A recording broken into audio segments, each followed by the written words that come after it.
ये मृत्यु के बाद जो कहा जाता है कि स्वर्ग है, नरक है, तो ये सच में है कि सिर्फ कहने को? सुखदेव जी ने कहा सच में है। तो बोले कैसे है, क्या करते हैं, क्या करने से कहां जाएंगे? तो सुखदेव जी कहते हैं कि पुण्य करते हैं तो स्वर्ग जाते हैं, सबको ही पता है। स्वर्ग में क्या होता है, इच्छाएं पूरी होती है, आपकी जो जो इच्छाएं हैं, और समय के हिसाब से बांधा जाता है। आपके पुण्य कितने हैं नहीं, कितनी देर के हैं मायने रखता है। जैसे मान लीजिए 60 वर्ष का जीवन है आपका, तो उसमें से वो बोलेंगे कि इतने वर्ष, इतने घंटे या इतने महीने का पुण्य है, इतने साल या इतने समय का पाप है। उतने समय के लिए आपको जो दंड है या जो भी चीज है वहां के लिए रखा जाता है। उतने समय के लिए आपकी इच्छाएं पूरी होगी। नरक में क्या होता है, बोले नरक एक नहीं, कुल 28 नरक लोक है, अलग अलग जगह। जैसे जैसे पाप किए हैं वैसा वैसा दंड मिलता है। कैसे, आइए उदाहरण स्वरूप आपको बताती हूं। और उदाहरण माने मैं असली दंड नहीं बता रही, क्योंकि वो दंड तो जब राजा परीक्षित ने सुने वो ही डर गए थे, जिन्होंने अपने जीवन में ही सिर्फ एक पाप किया था। हम और आप तो कितना डर जाएं। तो उदाहरण, एग्जाम्पल के तौर पे मान लीजिए कि घर में जो डस्टिंग करते हैं ना, डस्टिंग यानी सिर्फ झाड़ना, कपड़े से, सूखे कपड़े से झाड़ना। तो डस्टिंग का कपड़ा है, उसको साफ कैसे करोगे? साफ करना है उसे झाड़ के, या ज्यादा से ज्यादा थोड़ा सा पानी में धो दिया, हो गया ठीक। फिर मान लीजिए घर के पोछे का कपड़ा है, उसको साफ कैसे करेंगे? पानी और साबुन या सर्फ इत्यादि जो होता है उससे साफ करते हैं, थोड़ा निचोड़ते हैं, तब जाके वो साफ होता है। अब मान लीजिए घर के चौके का कपड़ा है जिसमें तेल की चिकनाई इत्यादि है, उसको कैसे साफ करेंगे? गरम गरम खोलते हुए पानी में डाला जाएगा, फिर कॉस्टिक सोडा इत्यादि डाला जाता है, खूब कूटनी से पीटा जाता है, खूब निचोड़ा जाता है, तब जाके वो। तो जैसा कपड़ा वैसी सफाई, जैसे पाप वैसा दंड। जैसे पाप करोगे वैसा दंड दिया जाएगा। राजा परीक्षित तो बड़े डर गए। राजा परीक्षित कहते हैं, प्रभु ऐसा कुछ है क्या कि जीव पाप भी करे और नरक भी ना जाए? बोले नहीं, ऐसा कुछ नहीं है। हाँ, तुम ये कर सकते हो कि एक बार तुमने पाप किया तो उसका प्रायश्चित कर लो और उसको वापस दोहराओ ना, तो दंड बहुत कम हो जाता है।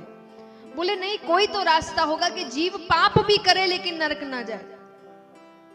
सुखदेव जी कहते हैं, आप पापियों का भी कल्याण चाहते हैं? एक तरीका है। कैसा? बोले अंत समय में अगर मुख में भगवान का नाम आ जाए तो जीव नरक नहीं जाता।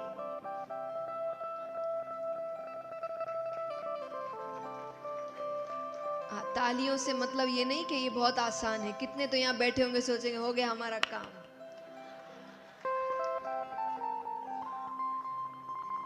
जितना ये सुनने में आसान है उतना ही करने में कठिन। जन्म जन्म मुनि जतन कराही, अंत राम कही आवत नहीं।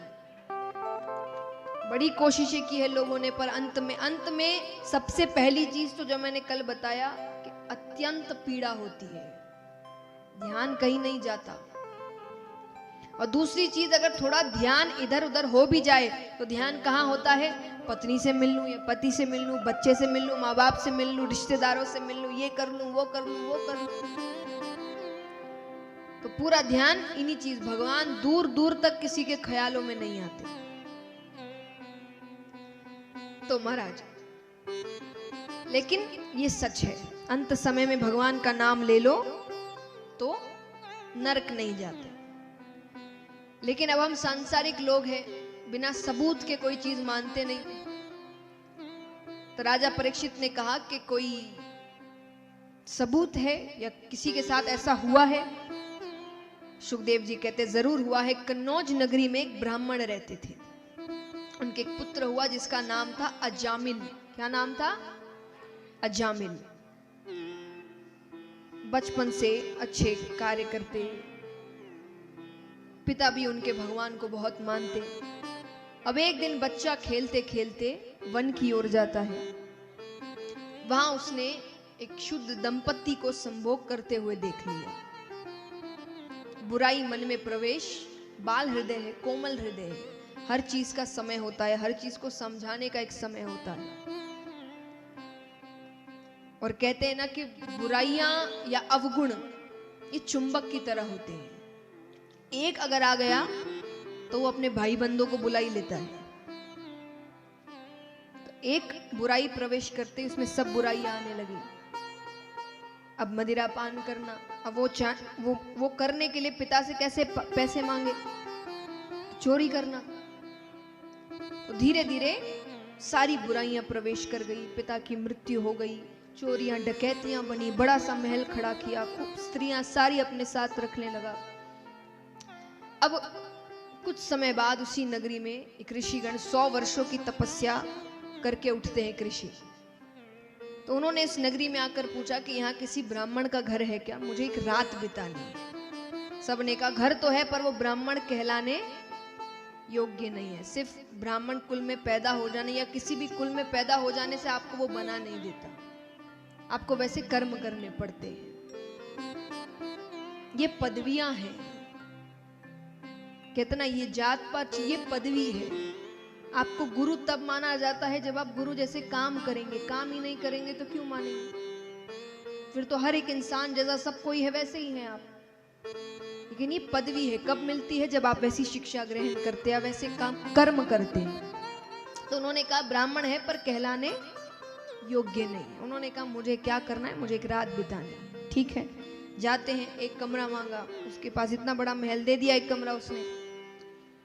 पूरी रात, अब सिद्ध ऋषि थे, उन्होंने सब कुछ समझ लिया, कौन है, क्या किया इसने। सुबह उठते हैं, जाने लगते। जाने से पहले कहा तुमने मुझे स्थान दिया रहने को, अगर कुछ वरदान मांगना चाहते हो, कुछ वचन चाहते हो।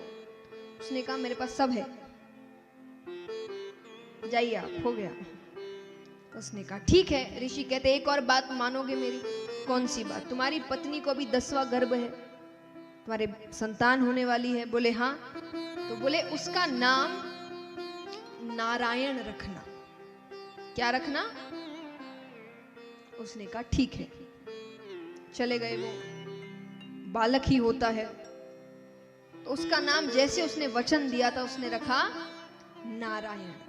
अब क्योंकि घर का सबसे छोटा बालक है तो मोह ज्यादा है, तो अब दिन भर उसके मुख में केवल एक ही नाम, नारायण। इधर आना, नारायण कहाँ गया? नारायण ने खाना खाया, नारायण को नारायण नारायण नारायण, दिन भर नारायण।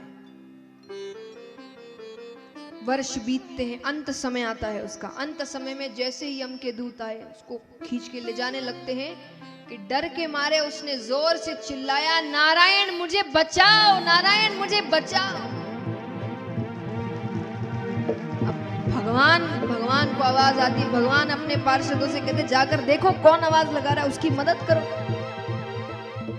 पार्षदों को देखकर यम के दूत चले जाते हैं। अब यमराज भगवान के पास आते हैं। वो कहते हैं आपके भक्त का अंत समय आता है, मैं नहीं जाता, लेकिन ऐसे पापी के लिए आपके पार्षद आए। भगवान कहते हैं पापी हो कि पुण्य करने वाला हो, जो अंत समय में मेरा नाम ले लेता है वो नरक लोग।